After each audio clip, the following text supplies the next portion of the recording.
सभी अभ्यर्थियों को मेरा प्यार भरा नमस्कार। तो कैसे हो आप लोग? आशा करता हूँ आप सभी स्वस्थ होंगे, मस्त होंगे और शानदार तरीके से अपनी तैयारी में लगे होंगे। तो आज के इस वीडियो में हम अपने मिशन एलडीसी 2026 पेपर सीरीज को आगे बढ़ाते हुए अपना मॉडल पेपर नंबर 8 है उसे कंप्लीट पढ़ने वाले हैं और तरीका वही रखने वाले हैं। हम अपने चारों ऑप्शंस की व्याख्या करने वाले हैं और बात करें इस सीरीज के बारे में, इस पेपर सीरीज के बारे में, तो ये आपके लिए एलडीसी बनने में नींव का पत्थर साबित होने वाली है।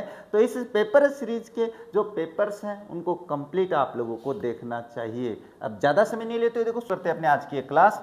और आज की इस क्लास में हम बिल्कुल वही पैटर्न रखेंगे, चिंता नहीं करनी है। सारा जो सिलेबस है ना उसी आधार पे अपना ये जो पेपर है वो हो रहा है।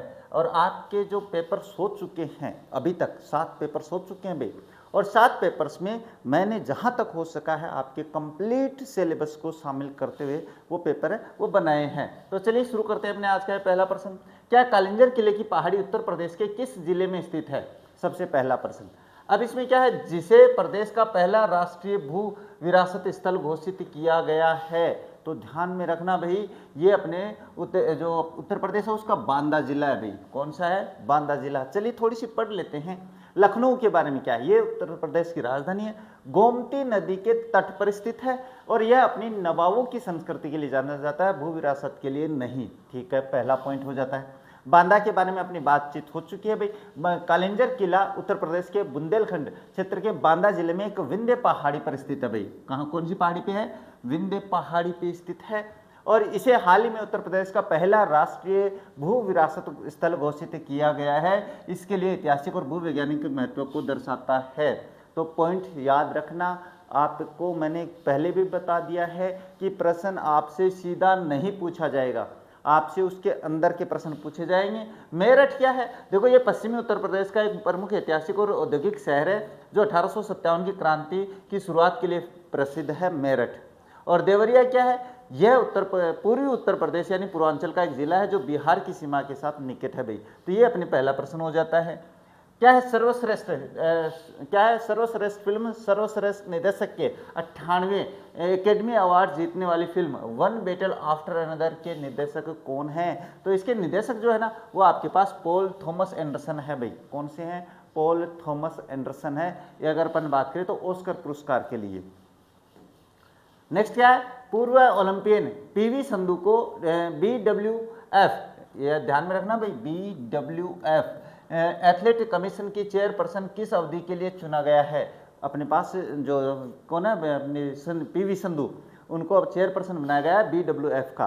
तो ये कब तक के लिए बनाया गया है? तो इनको ये 4 साल के लिए बनाया गया है, 2026 से 2029 तक के बीच के लिए। मतलब टोटल हो गए अपने 4 साल। तो ये 4 साल याद रखना भैया ना, 4 साल के लिए बनाया गया है इनको। ये छोटी बातें ना, ये आपसे ये अवधि नहीं पूछ के आपसे 4 जो समय है ना टोटल वो भी पूछ सकता है। नेक्स्ट क्या है? 12 जुलाई 2025 को लंदन में खेले गए विंबलडन 2025 का महिला एकल खिताब किसने जीता भाई, है ना? तो ये देखो जीतने वाले का नाम तो मैं बता देता हूँ, ईगा स्वियातेक है भाई। क्या नाम है? ईगा स्वियातेक है। लेकिन सबसे बड़ी बात है इसने अपने पास हराया किसको है, उसका नाम ज़्यादा आपको याद रखना है। तो देखो ईगा स्वियातेक की बात करें तो पोलैंड की स्टार टेनिस खिलाड़ी ईगा स्वियातेक ने जुलाई 2025 में लंदन में ऑल इंग्लैंड क्लब में आयोजित विंबलडन 2025 का महिला एकल खिताब जीता भाई। लेकिन किसे हरा गया? चेक गणराज्य की स्टार टेनिस खिलाड़ी कैटरीना सिनियाकोवा, ये नाम याद रखना भाई, कैटरीना सिनियाकोवा को हराकर उसने अपने नाम किया है। तो ये दोनों पॉइंट आप लोगों के लिए बड़ी महत्वपूर्ण हो जाते हैं। महत्वपूर्ण सारी बातें अपनी। चलिए नेक्स्ट।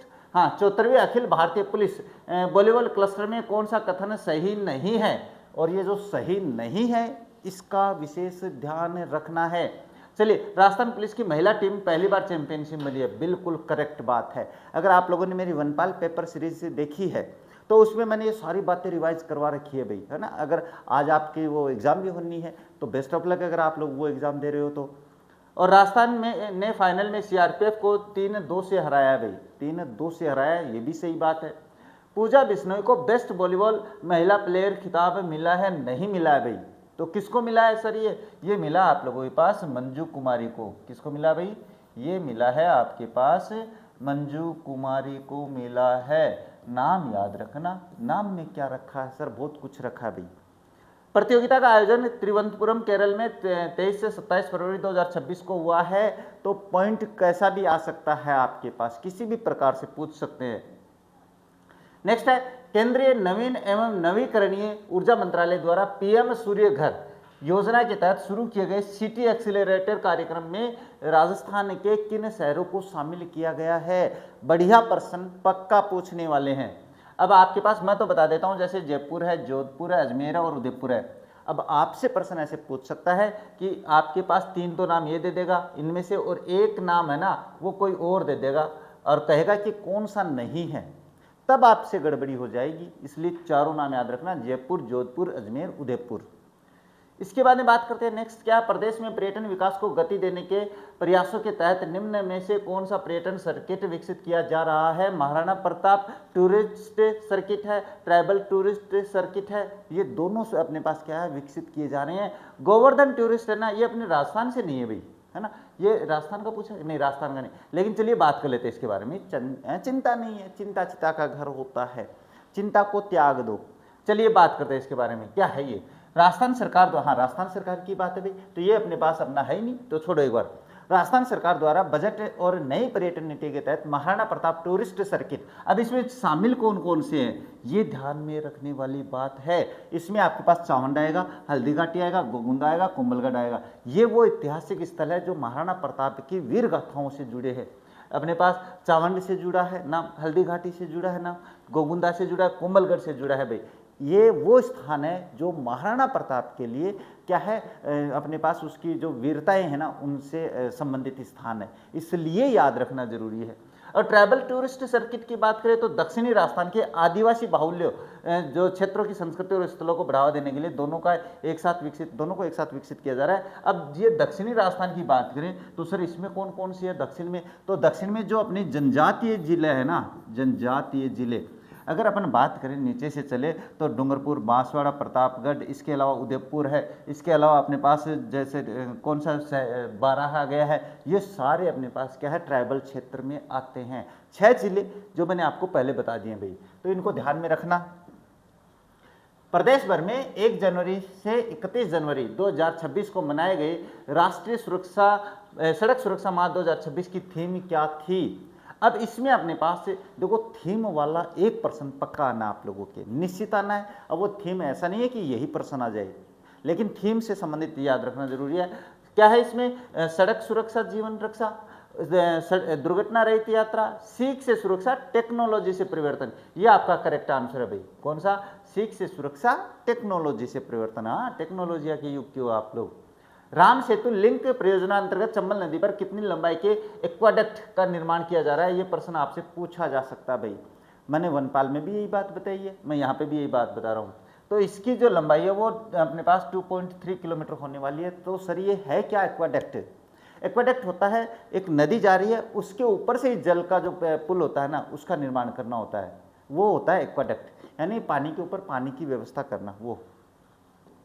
चलिए नेक्स्ट है, 28 मार्च 2026 को दिल्ली के इंडिया हैबिटेट सेंटर में आयोजित समारोह में राजस्थान आवासन मंडल विकास आवासन है कि किस योजना को स्कॉच गोल्ड अवार्ड से सम्मानित किया गया है? तो इसमें आपके पास समृद्धि अपार्टमेंट योजना को सम्मानित किया गया है, स्कॉच गोल्ड अवार्ड से नवाजा गया है, पुरस्कृत किया गया है अपना समृद्धि अपार्टमेंट योजना। नेक्स्ट क्या है? भारत के निम्नलिखित क्षेत्रों में से कौन से जैव विविधता की दृष्टि से उत्तेजन स्थल जिसको हॉट स्पॉट्स कहते हैं। हॉट स्पॉट मतलब जो अपने पास विविधता लिए हुए है, पर्यावरण में विविधता तो जानी हो ना, बायोडाइवर्सिटी। अभी बता दो, एक तो देखो इसमें पूर्वी हिमालय है, एक पूर्वी घाट है। तो सबसे पहले तो पूर्वी हिमालय भाई अपने पास जो वनस्पति है ना वो विविध स्तर पे है, वहाँ पे बायोडाइवर्सिटी की कोई कमी नहीं है। पूर्वी घाट है ना, ये आपके पास जो पूर्वी घाट मतलब ये बता रहा हूँ भाई, ये है पूर्वी घाट आपके पास है ना, ये पूर्वी घाट है, ये भारत है अपना, ये भारत है। ये अपने पास क्या है कि कटा फटा क्षेत्र है भाई, तो यहाँ पे वनस्पति इतनी नहीं है, तो ये जो क्षेत्र है वो नहीं है हॉट स्पॉट में, तो पूर्वी घाट नहीं कर देते हैं। पश्चिमी घाट आप जानते हो भाई, ये पश्चिमी घाट है ना, ये पश्चिमी घाट है। इस पश्चिमी घाट पे तो आप जानते हो विविधता है भाई, तो ये भी अपने पास हॉट स्पॉट में आता है। पश्चिमी हिमालय नहीं आता भाई, पश्चिमी हिमालय नहीं आता है, तो ये हो जाता है कट। अब आप देख लो कौन से ऑप्शन हो गए, 1 और 3, तो 1 और 3 ये रहे। तो ये छोटी छोटी मगर मोटी बातें याद रखना। नेक्स्ट है, राजस्थान में पश्चिमी विक्षोभ चक्रवातों को कहते हैं, तो इसको आप जानते हो भाई, मावठ कहते हैं। अब देखो गरज बौछार क्या होती है भाई, नाम याद रख लेना। यह मानसून के आगमन से पूर्व या मानसून के दौरान होने वाली सामान्य संवहनीय वर्षा है। संवहनीय वर्षा कौन सी होती है? संवहनीय वर्षा होती है कि अपने पास इधर से हवा चल रही है, इधर से हवा चल रही है, इधर से हवा चल रही है, ये यहाँ पे चक्रवात सा बना रहा है, तो इससे जो बारिश होती है उसको कहते हैं गरज बौछार। क्या कहते हैं भाई? गरज बौछार कहते हैं। लू तो आप जानते हो, धूल भरी आंधियां जो चलती है। मावठ मैंने बता दिया, पश्चिमी, ये भूमध्य सागर से मैंने आपको पिछली बार बताया था कि समय मिलेगा तो मैं आपको जरूर समझाऊंगा, ये बिल्कुल समझाएंगे, चिंता नहीं करनी, अभी समझा देते हैं। ये क्या है भाई? उत्पन्न होने वाले पश्चिमी विक्षोभों के कारण राजस्थान में शीत ऋतु क्या है, दिसंबर जनवरी से में होने वाली वर्षा को मावठ कहा जाता है। यहाँ यह वर्षा रबी की फसल विशेषकर गेहूं और चने के लिए अत्यधिक लाभकारी होती है, इसे इसलिए अमृत बूंदे भी कहते हैं। दो तो ये याद रखना है कि गेहूं और चने के लिए, दूसरी अमृत बूंदे किसे कहते हैं, तो ध्यान में रखना, मावठ से होने वाली जो वर्षा होती है उसे अमृत बूंदे कहते हैं, गोल्डन ड्रॉप्स भी नहीं कहते हैं। अच्छा, ओलावृष्टि ये आप जानते हो भाई, यह तीव्र विक्षोभ के समय बर्फ के गोले गिरने की प्रक्रिया जो फसलों को नुकसान पहुंचाती है, तो ये आप जानते हो। अब मैंने बताया कि भाई कहा कि समझाएंगे आप लोगों को, तो अभी समझा देते हैं। कौन सी? वो मावठ के बारे में है ना, मावठ के बारे में अभी समझा देते हैं आप लोगों को। अब मैंने कहा कि भूमध्य सागर जो है ना, भूमध्य सागर से आपके पास क्या होती है, ये लौट के आती है भाई वापस वहाँ से, लेकिन जाता कहाँ से है ये, तो ये भी तो जानना जरूरी है आप लोगों को। अपना मानसून वो कहाँ से आता है, कैसे आता है, तो चलिए मैं देखो इसमें छोटी सी बात बता देता हूँ। हाँ, क्या आ गया, हाँ चलिए, ये आप लोगों के पास ये दिया हुआ भाई, अपना जो क्या है, ये जो मानसून है वो कहाँ से आता है, ये पता है आप लोगों को। ये आप लोगों के पास मेडागास्कर से आता है। ये जो द्वीप समूह है ना, यहाँ से अपने पास जो हवाएं हैं वो अवतलित होके, यहाँ से अवतलित होके ना, यहाँ से क्या करती हैं, ये अवतलित होती है, यहाँ से घूमती हैं, और घूम कर ये क्या करती है, यहाँ से अपने पास हवा बनते हुए वापस यहाँ चलती है। यहाँ ऐसे जाएगी, तो इसका मतलब ये अपने भारत में कहाँ से जाएगी भाई? अब जैसे यहाँ से हवा चली है भाई, यहाँ से हवा चल रही है आप लोगों के पास, ठीक है, ये हवा चल रही है, यहाँ से ये मेडागास्कर है, और यहाँ अपने पास राजस्थान में ये कैसे, सॉरी भारत में कैसे जाएगा, तो भारत में आपके पास यहाँ जाएगा। और ये क्या है, भारत के किस तरफ आ रहा है, इसीलिए इसको दक्षिणी पश्चिमी हिस्सा है। ये कौन सा है, ये दक्षिणी पश्चिमी हिस्सा भी। अब ये जब दक्षिणी पश्चिमी हिस्सा, तो ये दक्षिणी पश्चिमी मानसून बोलते हैं इसको। क्या बोलते हैं? दक्षिणी पश्चिमी मानसून, क्योंकि भारत के ऐसे आ रखा है। अब ये ऐसे जाएगा, तो यहाँ पे अपने पास ये जो केरल है ना, यहाँ से ये जो कोची क्षेत्र, यहाँ पे अपने दो बेटा पहाड़ियाँ यहाँ पे है, यहाँ से अपने पास ये क्या है, यहाँ से टकराएगा, तो ये अपने फिर क्या करेगा, एक तो इधर चले जाएगा और एक इधर चला जाएगा, है ना। तो अपने पास ये तो पश्चिमी मानसून क्या है, दक्षिणी पश्चिमी मानसून की शाखा आती है, लेकिन अपने पास एक शाखा इधर जाती है और एक शाखा अपने पास यहाँ पे आती है। जब यहाँ से आती है अपने पास जो राजस्थान है ना, राजस्थान में सबसे पहले यही शाखा प्रवेश करती है। कौन सी? दक्षिणी पश्चिमी मानसून वाली। और अरब सागरीय जो शाखा है ना, वो अपने पर अंदर जाती है भाई सबसे पहले, क्योंकि ये हिंद महासागर है, ये अपने अरब सागर है, और अरब सागरीय जो शाखा है ना, वो सबसे पहले दो शाखाओं में कौन सी में बट रहा है, एक तो बढ़ता है अरबियन सी, है ना, एक तो अरब सागरीय जो शाखा है वो तो आती है अपने राजस्थान में पहले। दूसरी होती है बंगाल की खाड़ी वाली शाखा, जो अपने पास इधर से ऐसे प्रवेश करेगी। ज़्यादा बारिश जो होती है वो इससे होती है, पहले प्रवेश ये करता है। दोनों बातें ध्यान से सुन लेना। 3 बातें आ गई मानसून से संबंधित। अब देखो इसमें ये अपनी पूरी क्लास तो नहीं समझाऊंगा मैं, लेकिन इसके बाद देखो अपने पास क्या होता है कि यहाँ पे आती है, प्रवेश करती है, वो शाखा नीचे से चलती हुई आ रही है, ये राजस्थान में डूंगरपुर मासवाड़ा में अपने पास पहले प्रवेश करती है, यहाँ पे अपने पास आ जाती है। अब इसके बाद में क्या होता है कि वो जो अपनी पश्चिमी विक्षोभों वाली बात हो रही है ना, है ना, ये देखो भूमध्य सागर, ये रहा भूमध्य सागर, मेडिटेरियन सी, यहाँ से अपने पास फिर हवाएं वापस जाना शुरू करती है, और ऐसे पास क्या होती है, पश्चिमी विक्षोभों से होने वाली जो बारिश है उसे मावठ कहते हैं। वो मावठ वहाँ से यहाँ पे आती है। अब आई होगी समझ में। अब कंप्लीट देखो सेशन अपन यहाँ पे कर नहीं सकते, नहीं तो मैं बता देता। अब ये 12वां प्रश्न समझ में आ गया होगा, तो चलिए अब शुरू करते हैं।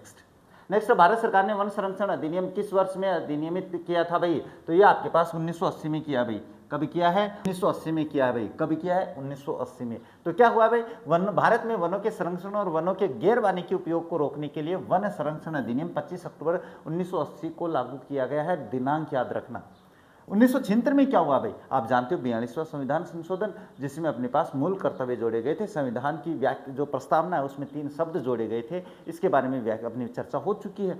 और 1988 में क्या हुआ, इस वर्ष राष्ट्रीय वन नीति घोषित की गई थी, जिसके तहत देश में 33% भूभाग पर वन होने का लक्ष्य रखा गया था 1988 में।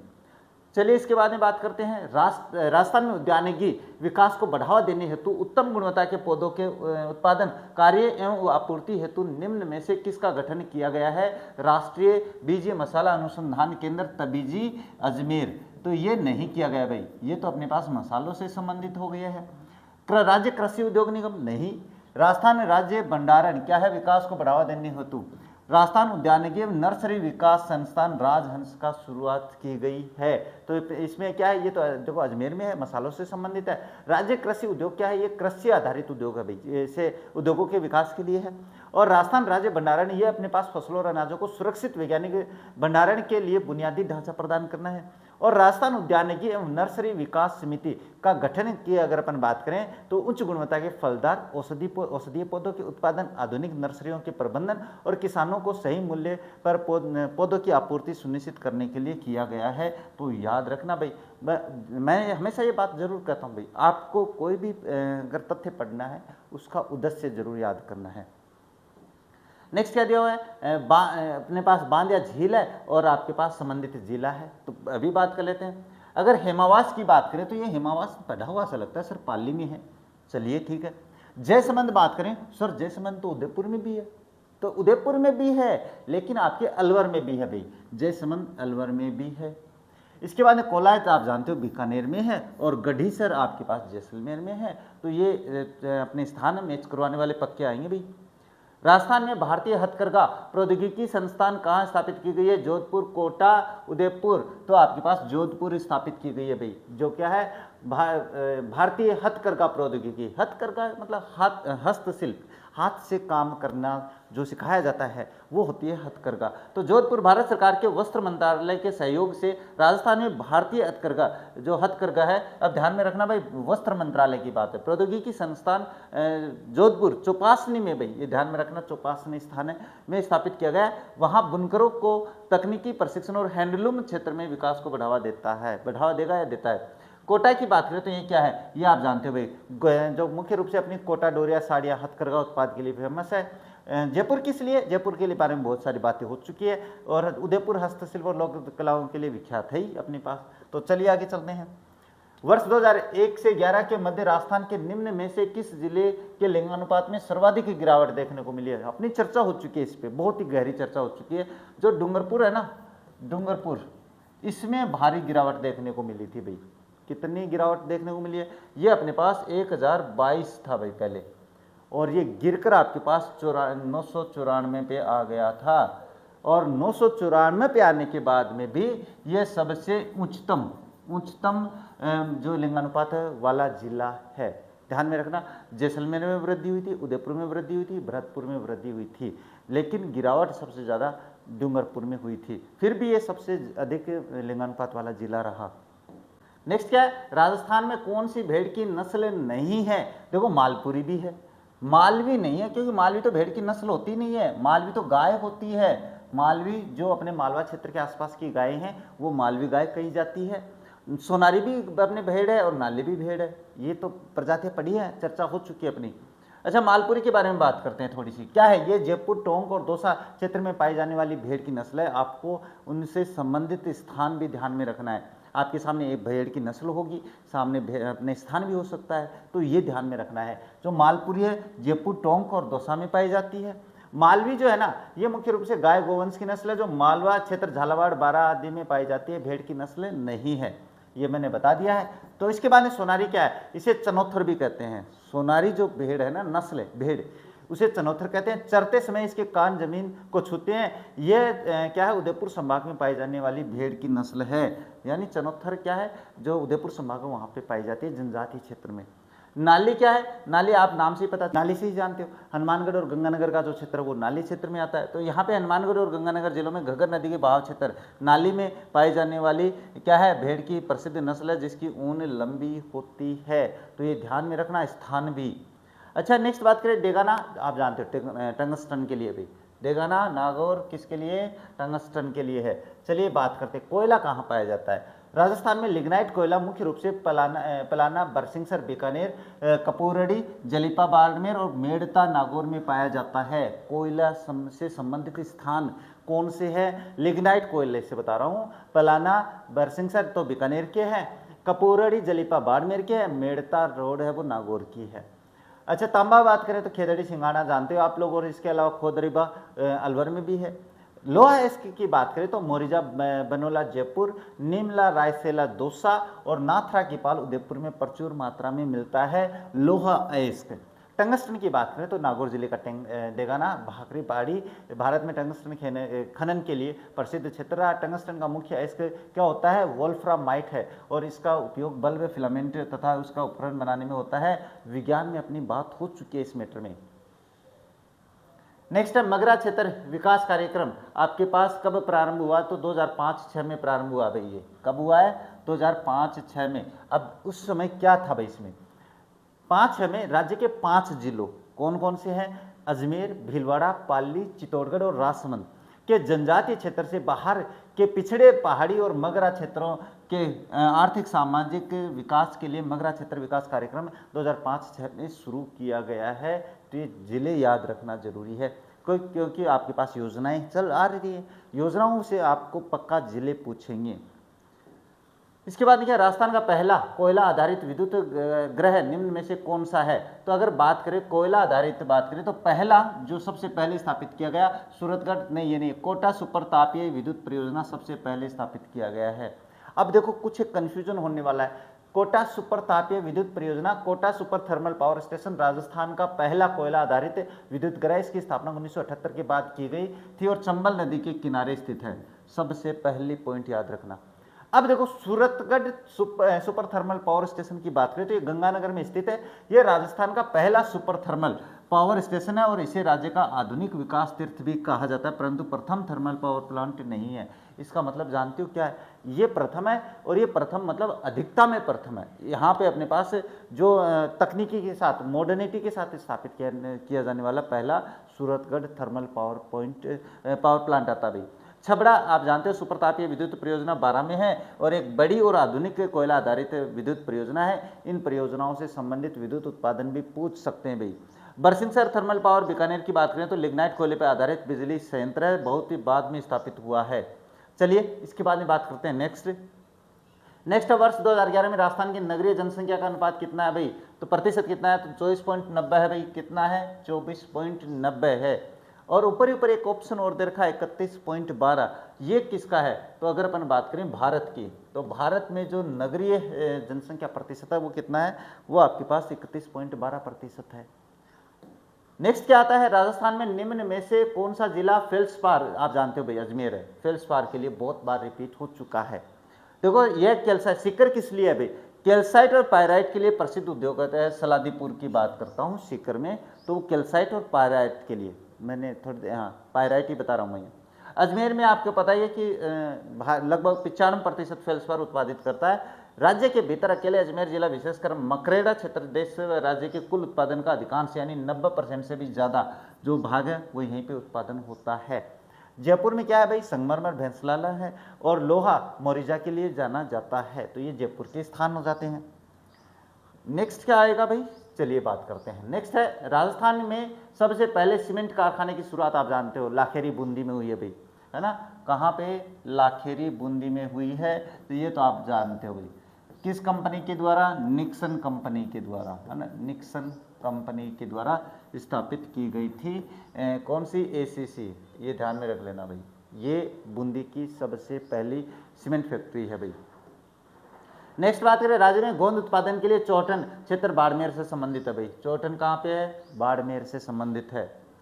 इसके बाद में सौर ऊर्जा से संबंधित निम्न कथनों पे विचार कीजिए, अभी करेंगे। क्या है, जोधपुर, बीकानेर और जैसलमेर को मिलाकर सोलर एनर्जी एंटरप्राइजिंग जोन सीज घोषित किया गया है। बिल्कुल सही बात है, सीज क्षेत्र में बाड़मेर नहीं आता है, ध्यान से समझ लेना, सीज क्षेत्र में बाड़मेर नहीं है। राज्य में सौर ऊर्जा के खारे पानी को मीठा बनाने के संयंत्र भालेरी चूरू में स्थापित किया गया है। बिल्कुल सही बात है। भड़ेला सोलर पार्क की परिकल्पना Rajasthan renewable energy corporation limited द्वारा की गई है और भड़ेला सोलर पार्क की क्षमता 2245 मेगावाट है। उपयुक्त सभी कथन सही हैं भाई, ये सारे कथन याद कर लेना, किसी भी प्रकार से पूछ सकते हैं भाई। नेक्स्ट, भारत में वोलेस्टोनाइट के सर्वाधिक भंडार निम्न में से किस राज्य में है? वोलेस्टोनाइट के एकमात्र मैं बता देता हूँ राजस्थान में है भाई, सर्वाधिक जो भंडार है ना वो राजस्थान में है वोलेस्टोनाइट के, याद रख लेना भाई। अच्छा, नेक्स्ट बात करें तो क्या है, पश्चिमी राजस्थान के लगभग सभी जिलों में निम्न में से किस समूह की मृदाएं पाई जाती है? ये भी बता देते हैं। सभी क्या पश्चिमी जिलों में अगर बात करें तो पश्चिमी जिलों के पास एंटीसोल जो मिट्टी है वो पाई जाती है। एंटीसोल्स का मतलब जो अपनी बालू मिट्टी होती है उसको कहते हैं भाई, तो ध्यान से समझ लेना। अब ये जो मिट्टियां है ना इनका वर्गीकरण आपके पास यहाँ पे दिया हुआ है, इसका स्क्रीनशॉट ले लेना सबसे पहले, तो प्रश्न आएंगे भी। यह हाड़ौती क्या है, वर्टिसोल्स कहाँ पे? हाड़ौती के क्षेत्र में जो काली मिट्टी पाई जाती है वो आपके पास वर्टिसोल्स होती है, गहरी काली रेगुर मिट्टी जिसको कहते हैं। एंटीसोल्स क्या? अमेरिकी मृदा वर्गीकरण पद्धति के अनुसार पश्चिमी शुष्क राजस्थान की रेतीली और मरुस्थलीय मिट्टी को मुख्य रूप से एंटीसोल्स और एरिडोसोल्स के समूह में वर्गीकृत किया गया है। ये राज्य के सबसे बड़े भूभाग पर पाई जाती है। सबसे बड़े भूभाग पे क्यों पाई जाती है? क्योंकि अपना पश्चिमी जो क्षेत्र है, अपना भौतिक प्रदेश पश्चिमी क्षेत्र है, 61.1 यानी 61.11% पे फैला हुआ है, तो सबसे ज़्यादा वही होगी। इन सेप्टिसोल्स की बात करें तो ये अरावली के पर्वतीय ढालों सिरोही उदयपुर जिले में पाई जाने वाली आर्द्र और अर्ध आर्द्र लाल मिट्टी मृदा है। और अल्फीसोल्स क्या है, ये पूरी मैदानों में जयपुर अलवर भरतपुर में पाई जाने वाली उपजाऊ जलोढ़ दोमट मिट्टी है। इसके बाद में बात करते हैं, देखो नेक्स्ट है, निम्न में से कौन सा क्षेत्रीय विकास कार्यक्रम राज्य सरकार द्वारा 100% वित्त पोषित है? मेवात क्षेत्रीय कार्यक्रम विकास कार्यक्रम, डांग क्षेत्र विकास कार्यक्रम, मगरा, ये तीनों ही आपके पास राज्य का 100% है भाई। इसमें क्या है, राज्य का 100% वित्त पोषण होता है। वित्त का मतलब वित्तीय सहायता जो भी मिलती है वो केंद्र से नहीं मिलती है। हाड़ौती के पठार में कौन से जिले शामिल है भाई? सीधे से पता, आप जानते हो, कोटा, बूंदी, बारां, झालावाड़ ये आ जाता है। ये आपके पास दक्षिणी पठारी प्रदेश में आ जाता है ना, दक्षिणी पूर्वी भाग जो आता है। इसके बाद भीलवाड़ा टोंक है वो आपके पास पूरी मैदान में आ जाता है। अजमेर भी अपने पास लगभग वहीं पे आ जाता है। जोधपुर अपने पास थोड़ा ऊपरी भाग जो अर्ध शुष्क मरुस्थलीय प्रदेश है उसके भाग में आ जाता है, लेकिन अजमेर जो है वो मध्य अरावली के अंदर आता है। ये अलग अलग बात है भाई, ये देख लेना आप लोग। इसके बाद निम्न में से कौन सा युग्म सही नहीं है? तो देखो, पूर्णतः बालुका स्तूपों से ढका क्षेत्र ईर्ग कहलाता है, बिल्कुल सही बात है भाई, ये ध्यान में रख लेना। चट्टानी मरुस्थल को हम्मादा कहते हैं, सही है, जहाँ पे चट्टानी मरुस्थल होता है यानी पथरीला जो मरुस्थल होता है। अब आप कहोगे सर मरुस्थल तो मिट्टी से होता है, हाँ होता है, लेकिन पथरीला भी होता है। मरुस्थल मतलब बंजर भूमि जिसको अपन कहते हैं, यानी बिल्कुल जहाँ पे पेड़ पौधे नहीं होते वो मरुस्थल होता है। अर्धचंद्राकार जो बरखान है वो बरखान को बरछान भी कहते हैं, तो ये भी सही है। तो ये क्या, संश्लिष्ट व अनियमित पवन क्षेत्र में श्रृंखलाबद्ध बालुका स्तूप सब्र का बीज नहीं होते हैं। ये आपके पास सीप कहलाता है भाई, सीप कहलाता है या परवलैक कहलाता है ना, ध्यान में रख लेना। कौन सा है, संश्लिष्ट व अनियमित पवन क्षेत्र में श्रृंखलाबद्ध बालुका स्तूप सब्र का बीज नहीं कहते हैं। सब्र का बीज कौन सी होते हैं? दो अपने पास छोटी छोटी झाड़ियों से, जो झाड़ियाँ होती है ना, जो झाड़ियाँ होती है, छोटे छोटे झुंड होते हैं, घास फूस होते हैं, उनसे रुककर जो बनता है ना, अवरुद्धात्मक जिसको अपन कहते हैं, वो आपके पास सब्र का बीज होता है। ये छोटी सी इस पे व्याख्या भाई, ये देख लेना आप लोग। क्या कोपेन के जलवायु वर्गीकरण में बहुत ही चर्चा हो चुकी है भाई, बहुत ही चर्चा कर ली अपन ने। तो AW में आपके पास क्या आएगा, दक्षिणी बांसवाड़ा आ जाता है। AW अति आर्द्र, CWG शीतोष्ण क्षेत्र जिसको अपन कहते हैं, तो शीतोष्ण आपके पास टोंक हो जाता है। और BWHW की बात करें तो जो अपने पास क्या है, मरुस्थलीय क्षेत्र होता है, जिसमें आपके पास क्या हनुमानगढ़ हो जाता है। और BSHW की बात करें तो ये अर्ध शुष्क की बात करें तो इसमें आपके पास सीकर हो जाता है। यानी कहने का मतलब अर्ध शुष्क तो BS होता है और जो बिल्कुल शुष्क है वो BW होता है। बस ये दो कन्फ्यूजन आप लोगों के रहेंगे, बाकी तो आप सब कर दोगे, है ना, हाँ कर देंगे। देखिए, अपने को LDC बनना है फिलहाल। तो निम्नलिखित में से कौन सा विकल्प चंबल नदी बेसिन की नदियों से संबंधित है? देखो, इसके बारे में बात हो चुकी है, परवन, आहू, कुराल और काली सिंध। अभी व्याख्या सहित मैं बता देता हूँ।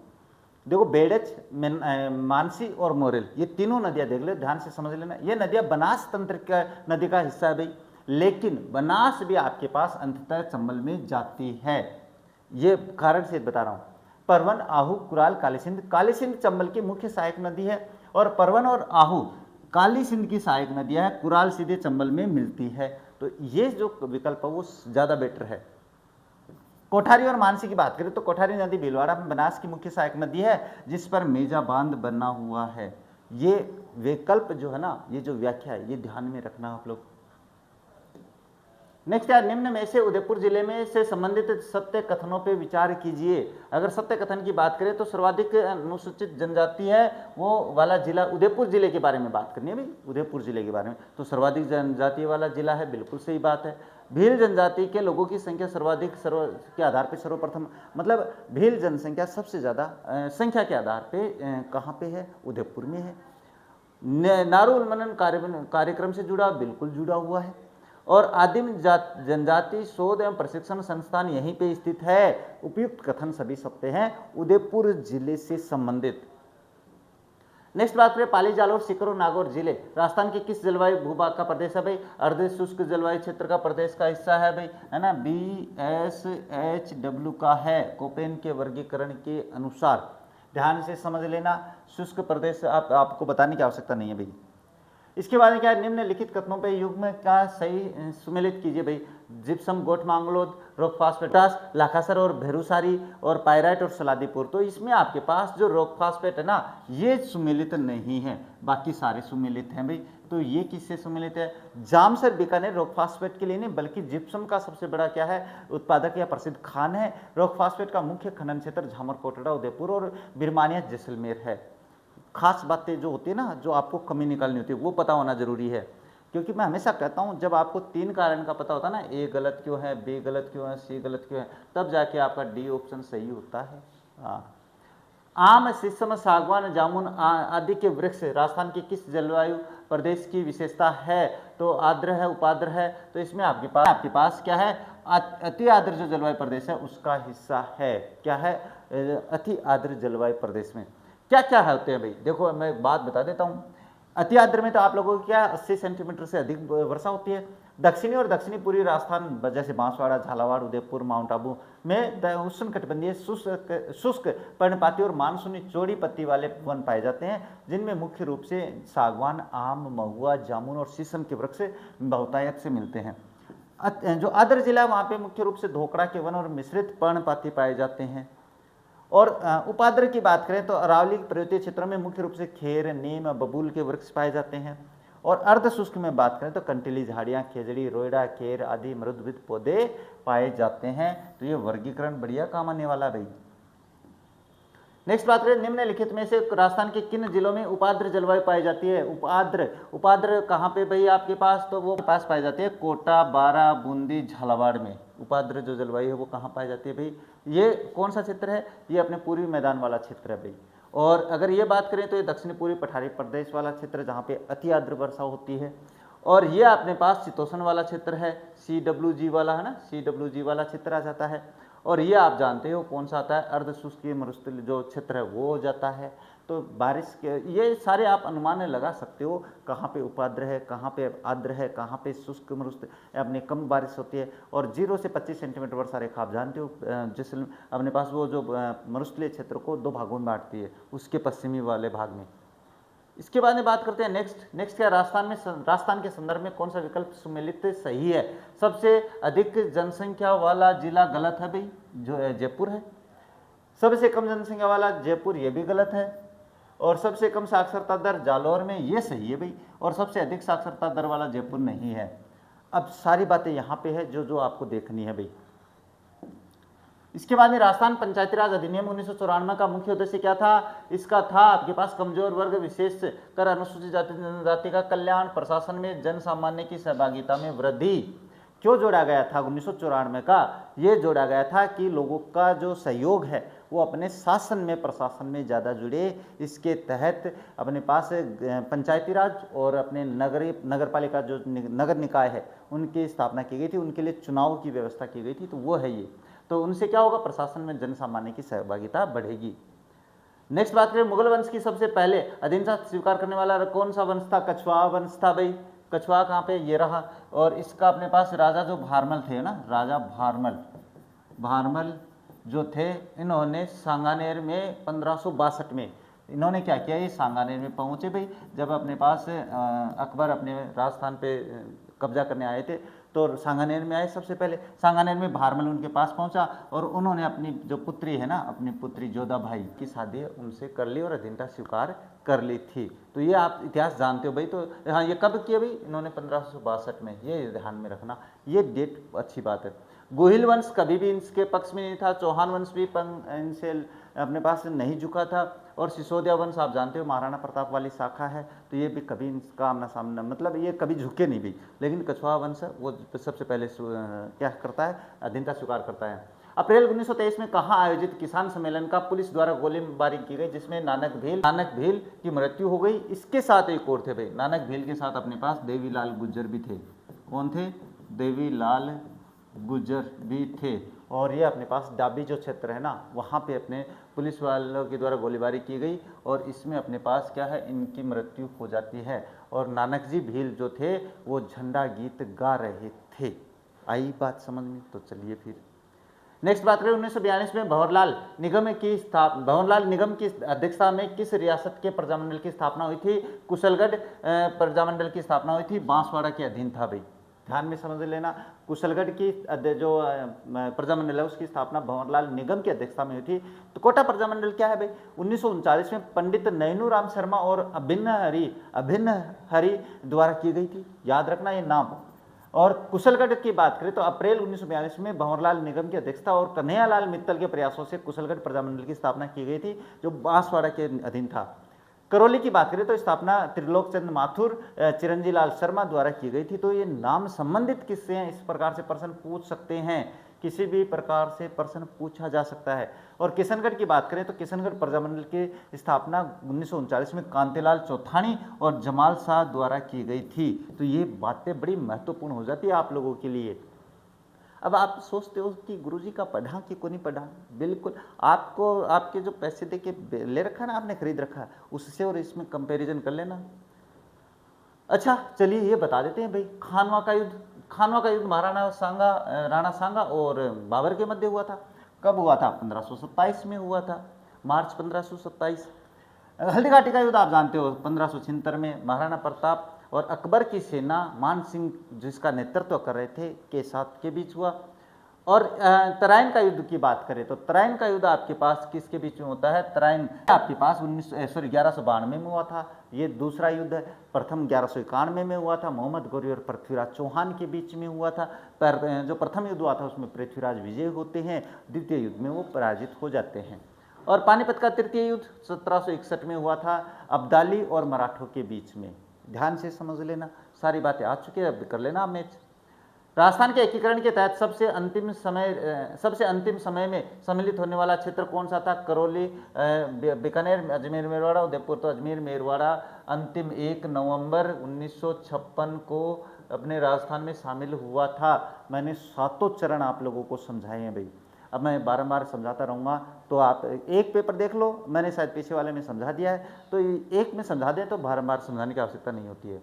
सीताबाड़ी का मेला आप जानते हो भाई कहाँ लगता है, किससे संबंधित है? किस जनजाति का महाकुंभ कहलाता है? सीताबाड़ी अपने पास सहरिया जनजाति का कहलाता है भाई, सहरिया जनजाति 12 में। और 12 में जो सीताबाड़ी का मेला लगता है ये अपने सहरिया जनजाति का कुंभ कहा जाता है। नेक्स्ट क्या है? निम्न में से ग्रास्य जनजाति में कौन से विवाह प्रचलन में है?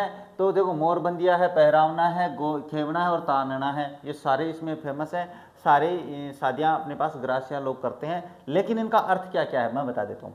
मोरबंदिया विवाह क्या होता है? ये हिंदू रीति रिवाज के अनुसार फेरे लेकर चोरी बांधकर किया जाने वाला औपचारिक विवाह है। सबसे पहले तो मोरबंदिया ध्यान में रखना। पहरावना और पहरखाना विवाह क्या होता है भाई?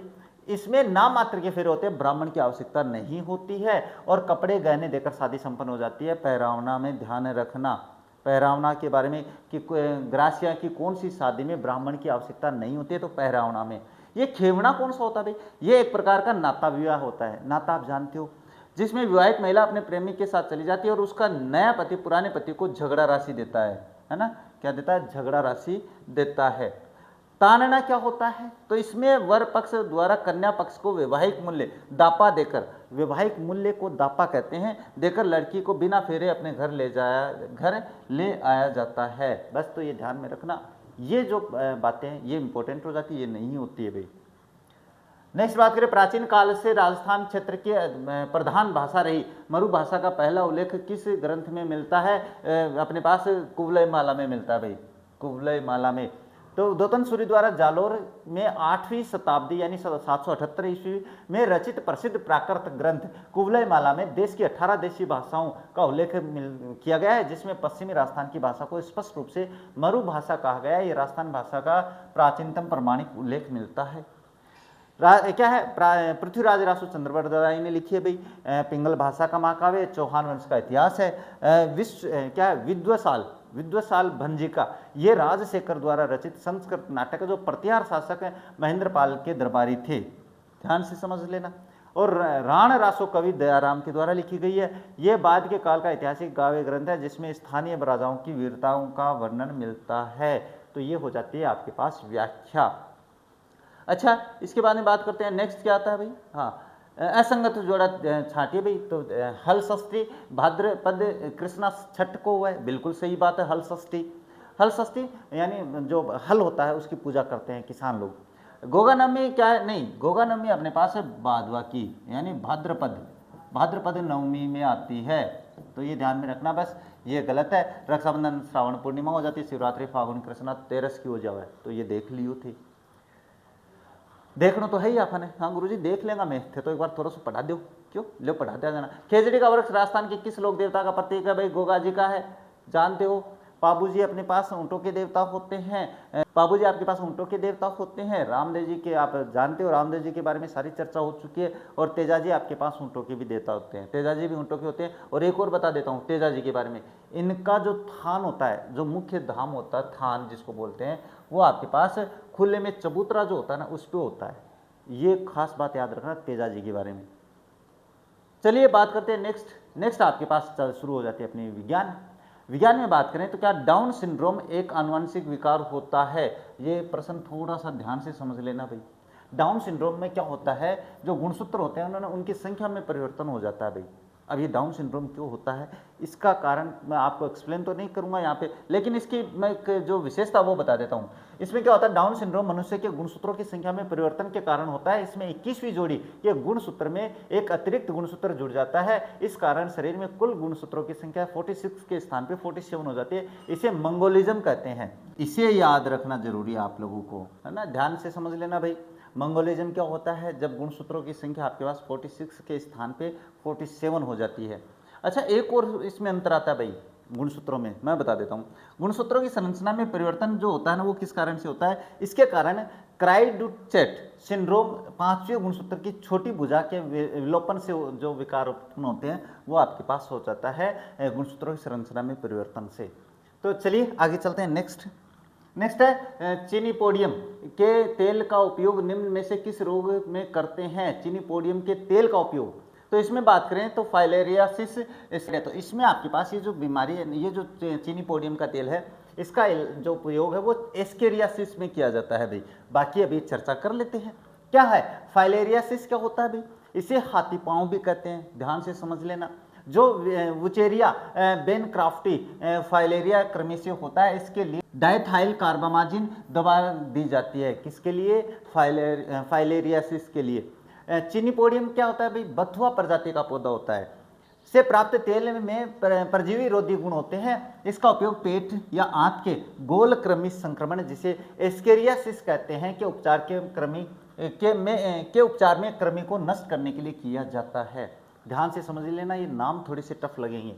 मलेरिया की बात करें तो ये प्लाज्मोडियम परजीवी होता है। इसके उपचार के लिए सिनकोना पेड़ की छाल, जिसे कुनेन या क्या है क्लोरोक्विन का उपयोग होता है।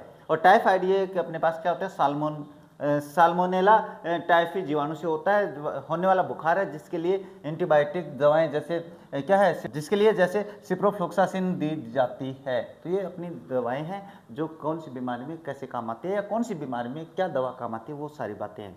स्क्रीनशॉट ले लेना इसका भी। अच्छा, सीमेंट का रोग संबंधित है भाई पीयूष ग्रंथि से, अपने पास एड्रिनल ग्रंथि से, थायराइड ग्रंथि से और पैराथायराइड से। तो ये आपके पास पीयूष ग्रंथि से संबंधित बीमारी है सीमेंट का रोग। कैसे है, चलिए पढ़ते हैं।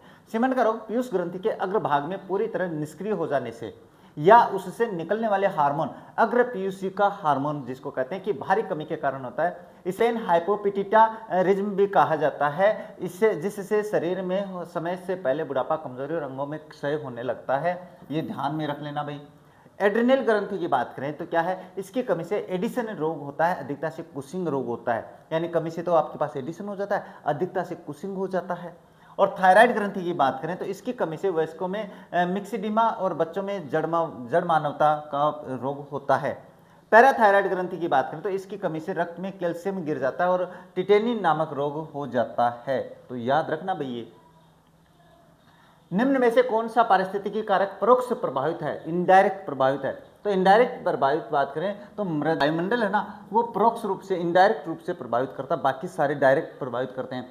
तापमान भी डायरेक्ट अपने क्या है, वातावरण को प्रभावित करता है, प्रकाश भी करता है, वायु मृदा संरचना भी डायरेक्ट प्रभावित करती है पारिस्थितिकी तंत्र को। वायुमंडल तरीके से, यानी जिसको कहते हैं ना इनडायरेक्ट, अप्रत्यक्ष रूप से प्रभावित करता है। झीलों व तालाबों में फास्फेट नाइट्रेट गिरने से क्या होगा भाई? तो मैं एक बात बता देता हूँ, अगर झीलों में फास्फेट और नाइट्रेट होता है तो वो यूट्रोफिकेशन होता है भाई।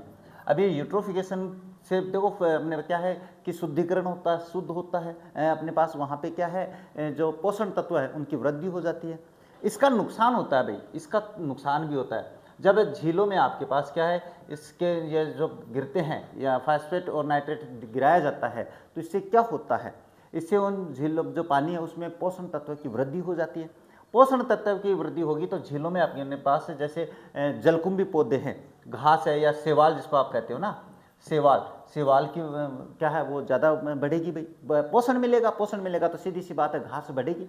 तो सेवन है, ये शैवाल है, इसका विकास होगा। जलकुंभी पौधों का होगा, जलकुंभी। अब ये पौधे ऐसे हैं जो पानी पे अगर अपने पास फैल जाएंगे, क्योंकि ये फैलने वाले पौधे हैं भाई, इनकी जड़ चलती नहीं है, इसकी जड़ फैलती है। तो ये क्या होते हैं, पानी के ऊपर फैल जाएंगे। पानी के ऊपर फैल जाएंगे तो प्रकाश संश्लेषण की क्रिया को प्रभावित करेंगे। प्रकाश संश्लेषण की क्रिया को प्रभावित करेंगे तो वहाँ पे ऑक्सीजन की कमी हो जाएगी, और जब ऑक्सीजन की कमी हो जाएगी तो जो जल में पौधे जीव जंतु होते हैं वो सारे नष्ट होने शुरू कर देते हैं, इसलिए इसका नुकसान भी है भाई। ये बाकी आप लोग देख लेना इसमें। नेक्स्ट बात है जीनोम चित्रण का इनमें संबंध है। रक्त वर्गीकरण, जीन्स का चित्रण भाई, ये लो जीनोम आपके पास जीन्स का चित्रण होता है। जीनोम से ही हमें पता चलता है कि अपन किसी व्यक्ति का डीएनए जांच नहीं करवाते जीन का कि किस वंश का है ये, हम पता कर लेते हैं 1000 साल पहले भी इस वंश का है ये। इसके बाद में बात करें नेक्स्ट, तो नेक्स्ट क्या दिया, जब प्रकाश तरंगे हवा से कांच में प्रवेश करती है तो प्रभावित चर क्या होते हैं। तो एक बात बता देता हूँ, इसमें आपके पास तरंग दैर्ध्य और वेग है वो प्रभावित चर होते हैं। किससे? जब प्रकाश तरंगे हवा से कांच में प्रवेश करती है, यानी विरल से सघन में प्रवेश करती है, तो केवल आपके पास तरंग दैर्ध्य और वेग प्रभावित होते हैं। ध्यान से समझ लेना कैसे होते हैं, मैं समझा देता हूँ। देखो, जब प्रकाश एक माध्यम से दूसरे माध्यम, जैसे हवा जो कि विरल माध्यम है और जो कांच यानी सघन माध्यम में प्रवेश करता है, तो प्रकाश का अपवर्तन होता है, और इस प्रक्रिया में प्रकाश का जो वेग और उसकी तरंग जो दैर्ध्य है दोनों बदल जाते हैं। सघन माध्यम में वेग और तरंग दैर्ध्य दोनों कम हो जाते हैं। यानी कहने का मतलब हवा विरल है, कांच सघन है, और जब अपने पास हवा से प्रकाश आता है और कांच में प्रवेश करता है तो वो परावर्तन होता है, और उसमें परावर्तन के बाद में दोनों में कमी हो जाती है। तो प्रभावित होने वाले ये होते हैं, आवृत्ति प्रभावित नहीं होती है। आवृत्ति का नियम ये कहता है कि प्रकाश की आवृत्ति केवल प्रकाश स्रोत पर निर्भर करती है, माध्यम बदलने पर प्रकाश की आवृत्ति कभी नहीं बदलती है। पॉइंट याद रखना ये मेरा। नेक्स्ट बात करें, विद्युत बल्ब के तंतु के निर्माण में टंगस्टन का प्रयोग होता है। क्योंकि इसका जो गलनांक होता है वो उच्च होता है, उच्च विशिष्ट प्रतिरोध होता है, निम्न विशिष्ट प्रतिरोध होता है, उच्च प्रकाश उत्सर्जन नहीं, उच्च गलनांक होता है भाई, उच्च गलनांक होता है। 3422 जो सेल्सियस है ना वो होता है भाई, इसका गलनांक 3422 सेल्सियस होता है। जो उच्च गलनांक होता है इसके कारण वो अपने पास टूटता तो है नहीं, तो फिर वो चमकना शुरू कर देता है। निम्नलिखित धातु में से कौन सी एक अमलगम नहीं बनाती? अमलगम क्या होता है, देखो मैं समझा देता हूँ अमलगम क्या होता है। मरकरी, पारा जो कि अन्य धातुओं के साथ मिलकर अपने पास क्रियाशील हो जाती है तो वो अमलगम कहलाती है। लेकिन एक धातु ऐसी है जिसके साथ अमलगम लोहा है वो नहीं बनाता है, बाकी सभी के साथ अमलगम हो जाता है। अमलगम की विधि है, ये देख लो भाई, मैं बता देता हूँ। जब किसी अन्य धातु के साथ मिलकर, यानी पारा जो मरकरी जो अपने कमरे के तापमान पे लिक्विड अवस्था में पाई जाती है, वो धातु होती है पारा, मिश्र धातु बनाता है तो उसे अमलगम कहा जाता है। लेकिन लोहा जो आयरन Fe होता है पारे के साथ क्रिया नहीं करता और अमलगम नहीं बनाता। यही कारण है कि पारे को हमेशा लोहे के पात्रों में संचित करके रखा जाता है। Point to be noted. वकील तो नहीं हूं लेकिन नोट बता देता हूं। इसके बाद में बात करें पौधे के कौन से भाग से हल्दी प्राप्त होती है, तो वो तना से प्राप्त होती है भाई। किससे? तना से। ये जो हल्दी होती है ये अपने पास तना जो रूपी धारण करती है वहां से प्राप्त होती है। बाकी जड़, फल, पुष्प ये सभी जानते हो आप लोग।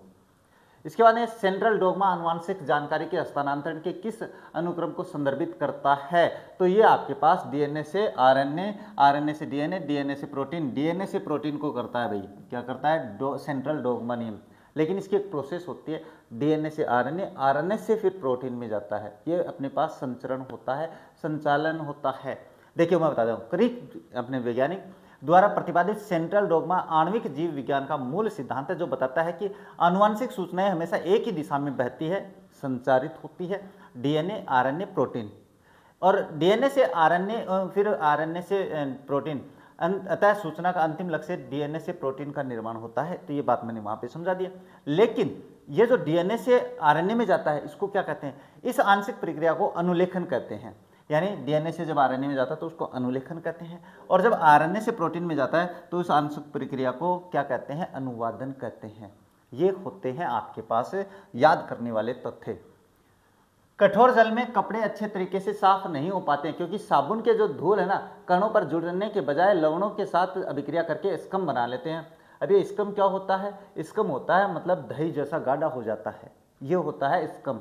तो वो क्या करते हैं? वो इसके साथ मिलकर, लवणों के साथ मिलकर स्कम की प्रक्रिया कर लेते हैं।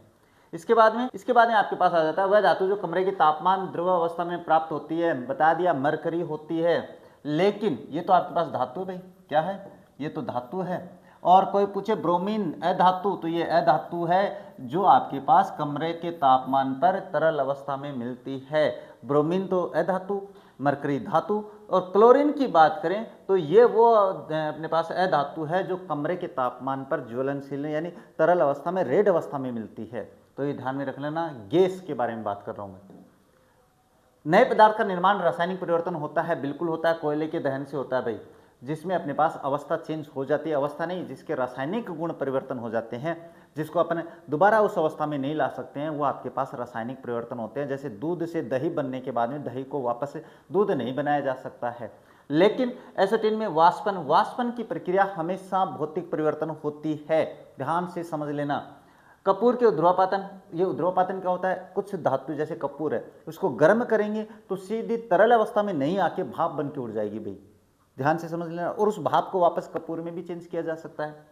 और मक्खन के पिघलने में भी, मक्खन को पिघलाएंगे तो फिर वो अपनी तरल अवस्था में आएगा और उसको वापस मक्खन बनाया जा सकता है। तो ये अपने पास जिसमें अवस्था चेंज तो हो जाती है लेकिन उसके रासायनिक गुण नहीं बदलते हैं, तो वो अपने पास भौतिक परिवर्तन होते हैं। और कोयले के दहन में अपन, कोयला जल गया तो राख से कोयला नहीं बनेगा। जब हम सेब को टुकड़ों में काटते हैं तो कुछ समय बाद सतह का रंग भूरा हो जाता है। ये एक रासायनिक परिवर्तन है, इसमें कोई सोचने वाली बात ही नहीं है। एक खाद्य श्रृंखला सर्वदा प्रारंभ होती है। सर्वदा मतलब सबसे पहले कहाँ प्रारंभ होती है भाई? सर्वप्रथम अगर अपन बात करें तो एक जो खाद्य श्रृंखला है वो प्रकाश, हवा क्या देर का प्रकाश संश्लेषण से शुरू होती है भाई। क्यों होती है इसका कारण मैं बता देता हूँ। प्रकाश संश्लेषण से एक जो पौधा होता है वो अपना भोजन करता है। आप जानते हो भाई, पौधा भोजन करता है। पौधे जब भोजन करेंगे तो इस पे अपने पास से जैसे कोई छोटे पक्षी हैं वो अपने पास अपना भोजन करेंगे, पक्षियों से बाद में बड़े बाज वगैरह वो करेंगे। ये इस तरीके से अपने पास, तो सबसे पहले जो अपने पास खाद्य श्रृंखला शुरू होती है वो प्रकाश संश्लेषण से ही शुरू होती है।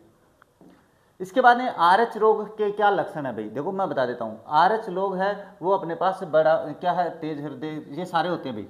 क्या होता है? आरएच फैक्टर मैं बता देता हूँ। आरएच नेगेटिव और आरएच पॉजिटिव, इसमें कब होता है? जब अपने पास जो माँ होती है वो आरएच नेगेटिव होती है, पिता आरएच पॉजिटिव होता है। तो फिर जो माँ जो होती है उसका जो पहला बच्चा होता है उस समय ये अपने पास आरएच के विरोध में, आरएच के विरोध में प्रतिरोधी तैयार कर लेती है, एंटीबॉडी जिसको अपन कहते हैं वो तैयार करती है, जिससे दूसरी बार बच्चा होने की कम संभावना होती है। तो ये जो आरएच फैक्टर होते हैं, अब जब अपने पास ये हो जाता है, आरएच फैक्टर से प्रभावित क्या होता है, जो माँ के गर्भ में बच्चा होता है उसमें ये सारी बीमारियां हैं वो देखने को मिल सकती है। तो ये थोड़ी सी ध्यान में रखना, ये आरएच और आरएच जो पॉजिटिव है ये होता है, ये मनुष्य में, ये व्यक्ति में होना चाहिए, ये अपने पास माता में होना चाहिए। माता में आरएच पॉजिटिव है तो इसका कोई प्रभाव नहीं पड़ने वाला होता है।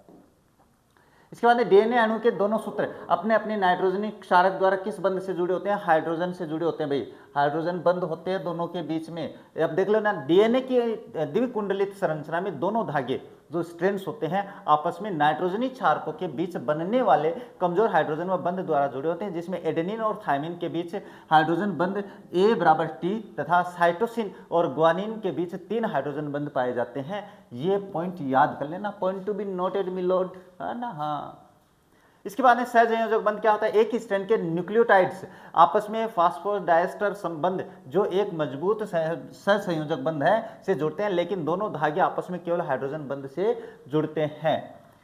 चलिए आगे चलते हैं। विद्युत मोटर एक युक्ति है जो परिवर्तन करती है। तो इसमें आपको एक बात ध्यान में रखना, विद्युत ऊर्जा को यांत्रिक ऊर्जा में परिवर्तन करती है, विद्युत मोटर के बारे में ध्यान में रखना भाई। अब इसके बाद में बात करते हैं नेक्स्ट। तो नेक्स्ट क्या आता है, लघु पथन के समय परिपथ में धारा में पर्याप्त कमी होती है। लघु पथन के समय एक बात ध्यान में रखना, बहुत अधिक बढ़ जाती है, ये बिल्कुल सही बात है भाई, बहुत अधिक बढ़ जाती है लघु पथन में। जब किसी घरेलू परिपथ में फेज तार या न्यूट्रल तार सीधे एक दूसरे के संपर्क में आ जाते हैं तारों का इंसुलेशन खराब होने के कारण, तो परिपथ का प्रतिरोध घटकर लगभग शून्य हो जाता है। ओम के नियम I = V/R के अनुसार प्रतिरोध शून्य होने पर विद्युत धारा का मान अत्यधिक बढ़ जाता है, इससे अत्यधिक ऊष्मा पैदा होती है और आग लग सकती है। तो ये ध्यान में रखना भाई लघु पतन के समय परिपथ में। नेक्स्ट है विद्युत धारा उत्पन्न करने हेतु प्रयुक्त युक्ति कहलाती है। क्या है, विद्युत धारा उत्पन्न करने हेतु गैल्वेनोमीटर उत्पन्न करने हेतु प्रयुक्त युक्ति, गैल्वेनोमीटर, एमीमीटर, जनरेटर, मोटर। तो इसमें आपके पास एमीटर आ जाएगा। क्या आ जाएगा, एमीटर। गैल्वेनोमीटर क्या होता है, ये परिपथ में अत्यंत सूक्ष्म विद्युत धारा की केवल उपस्थिति और दिशा को मापता है भाई। एमीमीटर ये क्या होता है, एमीटर ये परिपथ में प्रवाहित होने वाली विद्युत धारा के परिमाण को एम्पियर में मापता है। और विद्युत जनरेटर या जनित्र वह यांत्रिक युक्ति है जो विद्युत चुंबकीय प्रेरण के सिद्धांत पर यांत्रिकीय ऊर्जा को विद्युत धारा में परिवर्तित करती है। तो ये ध्यान में रखना भी। नेक्स्ट क्या, मेंडल का स्वतंत्र अपव्यवहार का सिद्धांत निम्न में से किस अनुपात पर क्या है सिद्ध किया गया, तो ये 9:3:3:1 पे किया गया है भाई, ये ध्यान में रखना। ये मैंने पहले समझा दिया व्याख्या आपकी इसकी। क्या डीएनए और आरएनए में समानता है कि दोनों न्यूक्लियोटाइड्स के बहुलक होते हैं भाई, ये अपने पास ध्यान में रखना। डीएनए और आरएनए दोनों ही न्यूक्लिक अम्ल और दोनों ही की मूल संरचनात्मक इकाइयां न्यूक्लियोटाइड्स होती हैं। बहुत सारे न्यूक्लियोटाइड्स आपस में जुड़कर लंबी श्रृंखला बनाते हैं, इसलिए दोनों ही न्यूक्लियोटाइड्स के बहुलक होते हैं। द्विसूत्री क्या है, डीएनए सामान्यतः द्विसूत्री होता है जबकि आरएनए आमतौर पर एक सूत्री होता है। समान शर्करा क्या होती है, डीएनए में डीऑक्सीराइबोज शर्करा होती है और आरएनए में राइबोज शर्करा होती है। ये आपको ध्यान में रखने वाली बात है भाई। समान पिरामिडिन क्या होता है, डीएनए में साइटोसिन व थायमिन पिरामिडिन होते हैं जबकि आरएनए में थायमिन के स्थान पर यूरेसिल पाया जाता है। ये पॉइंट्स आपको नोटेड कर लेने चाहिए। हाँ, नेक्स्ट बात करें तो एक समुद्री पारिस्थितिक के तंत्र में किस क्षेत्र में प्रकाश मंद होता है, यूफोटिक होता है, इंटरस्टाइल होता है, इंटरटाइडल होता है, इफोटिक होता है। और इसमें आपके पास जो इंटरटाइडल होता है वहाँ पे प्रकाश की जो प्रकाश है वो मंद अवस्था में मिलता है वहाँ पे। अब मैं बता देता हूँ, देखो इनकी अलग अलग। देखो यूफोटिक क्या होता है, यहाँ प्रकाश प्रचुर मात्रा में होता है 0 से 80 मीटर तक के नीचे। इसके नीचे वाला जो भाग होता है ना वो आपके पास क्या होता है, डिस्फोटिक होता है। इसे ट्विलाइट जोन भी कहते हैं। यहाँ प्रकाश अत्यंत मंद होता है, लेकिन ये आपके पास इस ऑप्शन में नहीं है, तो इसका मतलब यहाँ पे इंटरटाइडल होगा। एफोटिक क्या होता है, ये समुद्र का वह गहरा भाग है जहाँ पर बिल्कुल नहीं पहुँचता, पूर्ण अंधकार होता है एफोटिक में। तो याद रख लेना पूर्ण अंधकार वाला हिस्सा कौन सा होता है। नेक्स्ट क्या है, वायुजनित रोगों का समूह कौन सा है, SARS, स्वाइन फ्लू और निमोनिया है, एड्स, हैजा, क्षय, जुखाम, मधुमेह, एनीमिया है, कैंसर, घेंगा, इसमें ये है। और अपने स्वाइन फ्लू और निमोनिया ये सारे अपने पास श्वसन क्रिया से फैलने वाले रोग होते हैं भाई। इसके बाद में बात करें क्या है, इसके बाद में क्या है, एरिथ्रोब्लास्टोसिस फिटेलिस रोग होता है भाई। तो ये मैंने अभी थोड़ी देर पहले चर्चा करी थी, जो पिता है वो RH पॉजिटिव होता है और माता वो RH नेगेटिव होती है, तब ये रोग होता है जिससे वो तीनों कमियां होती है बच्चे में। इसके बाद में क्या है, कार्बन परमाणु के में 12C6 से क्या निष्कर्ष निकलता है, इसमें 6 न्यूट्रॉन और 6 प्रोटॉन होते हैं भाई, ये इसका अर्थ निकल के आता है। ये जो मैं बता देता हूँ, इसमें 6 तो न्यूट्रॉन और 6 प्रोटॉन होते हैं, इसका कारण मैं बता देता हूँ। ये जो 12 6 C लिखा होता है ना, इसमें ये C है, ये अपने पास प्रोटॉन की संख्या होती है, और ये जो है ना, इसमें न्यूट्रॉन और जो प्रोटॉन है वो दोनों आपस में जुड़ के होते हैं। तो यहाँ पे 6 इसमें प्रोटॉन और 6 न्यूट्रॉन है, ये दोनों की संख्या यहाँ पे दिखाई गई है। इसका मतलब पीछे जो 12 होता है वो दोनों का योग होता है जो नीचे होती है। तो इसलिए 6 न्यूट्रॉन और 6 प्रोटॉन होते हैं। नेक्स्ट बात करें तो एक घर में एक महीने के दौरान 150 यूनिट ऊर्जा का उपयोग किया जाता है। जूल में ऊर्जा की मात्रा क्या होगी? देखो मैं इसका आंसर बता देता हूँ, सूत्र आप लोगों के सामने लिखा है, पूरी तरह समझ लेना भाई। इसके बाद में लिथियम, सोडियम और पोटेशियम में क्या समानता है? एक क्षारीय मृदा है, एक क्रिय तत्व है, ऑक्साइड नहीं बनाते। ये इसके बाह्यतम कोष में एक इलेक्ट्रॉन होता है भाई, बिल्कुल ये इन तीनों की समानता है, और ये इसके बारे में मैंने एक बात बता रखी है, ये स्क्रीनशॉट ले लेना भाई। नेक्स्ट है सर्किट में श्रृंखला में, जो सर्किट में श्रृंखला में प्रतिरोधक जुड़े होते हैं, सर्किट के माध्यम से धारा करंट का मान एक ही रहता है, कम हो जाता है, बढ़ती है, आधा हो जाता है, तो एक ही रहता है। क्या रहता है भाई? समान रहता है। सर्किट में श्रृंखला के प्रतिरोधक आपस में जुड़े होते हैं, तब की बात बता रहा हूँ। नेक्स्ट बात करें तो क्या है, सबसे हल्की धातु कौन सी है? तो इसमें लिथियम, जो Li होता है ना, लिथियम, ये सबसे हल्की धातु होती है। इसके बाद में बात करते हैं नेक्स्ट, क्या निम्न में से किस धातु तत्व को वंडर एलिमेंट के नाम से भी जानते हैं? भाई टाइटेनियम को जानते हैं, नियम है, और इसका प्रयोग मैं बता देता हूँ क्यों कहते हैं इसको वंडर धातु या अपने पास वंडर एलिमेंट क्यों कहते हैं। वो इसलिए कहते हैं क्योंकि स्टील के जितना तो मजबूत होता है, जंग इस पर लगती नहीं है। इसका उपयोग वायु, जो अपने पास एयरक्राफ्ट होते हैं, उनके अंग बनाने में इसका काम में लिया जाता है, और ये अपने राजस्थान में अच्छी मात्रा में मिलती है, इसलिए इसको वंडर धातु कहते हैं। नेक्स्ट क्या दिया हुआ है? नेक्स्ट बात करें तो बेकिंग सोडा क्या है? इसमें अपने बात करें पोटेशियम परमैंगनेट नहीं है, सोडियम क्लोराइड नहीं है, सोडियम बाइकार्बोनेट और सोडियम बाइकार्बोनेट होता है। क्या होता है? खाने वाले सोडा, बेकिंग सोडा का रासायनिक नाम सोडियम बाइकार्बोनेट है, और इसका रासायनिक सूत्र NaHCO3 होता है भाई, और इसका उपयोग भोजन जैसे केक, भटूरे को फुलाने और पेट की अम्लता दूर करने के लिए होता है। सोडियम क्लोराइड की बात करें, NaCl होता है, हमारा साधारण नमक जिसको कहते हैं। सोडियम कार्बोनेट Na2CO3, ये धावन सोडा, कपड़े धोने का सोडा होता है, तो याद रख लेना भाई इनको। इसके बाद क्या, निम्नलिखित में से कौन सा विद्युत का सुचालक नहीं है? तो विद्युत का सुचालक अगर बात करें तो वो आपके पास चीनी मिट्टी के बर्तन है, वो सुचालक नहीं है भाई। बाकी एल्यूमिनियम, टंगस्टन, निकल है, ये सारे धातु के सुचालक हैं, सॉरी बिजली के। इसके बाद क्या, निम्नलिखित में से कौन पर्यावरण के अजैविक घटक के अंतर्गत आते हैं? पादप, वायु, जंतु, जीवाणु आते हैं, तो वो आपके पास क्या वायु होती है भाई। क्या? अजैविक घटक, ये अपने पास अजैविक घटक, जिसको अपने पास घटक नहीं, मतलब क्या अजैविक जीव, जो कि जीव नहीं है भाई। बाकी सारे पादप, जंतु, जीवाणु ये सारे जीव होते हैं, वायु जीव नहीं होती है। जैविक और अजैविक की बात कर रहा हूँ मैं। इसके बाद क्या, निम्नलिखित में से कौन सा पादप पौधा भूमिगत तनायुक्त है? अरबी है, जलकुंभी है, दूब है, नागफनी है। इनके बारे में एक खास बात बता देता हूँ, इसका आंसर तो आएगा अरबी। अरबी क्या है? भूमिगत तनायुक्त होता है।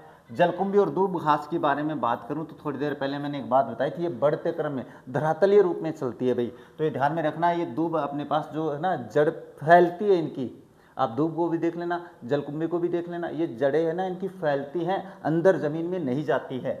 नागफनी आप देख लेना, ऊपर फैलती है ज़्यादा, तो ये ध्यान में रखना भाई, अरबी होती है इसका आंसर। ये बाकी आप देख लेना भाई।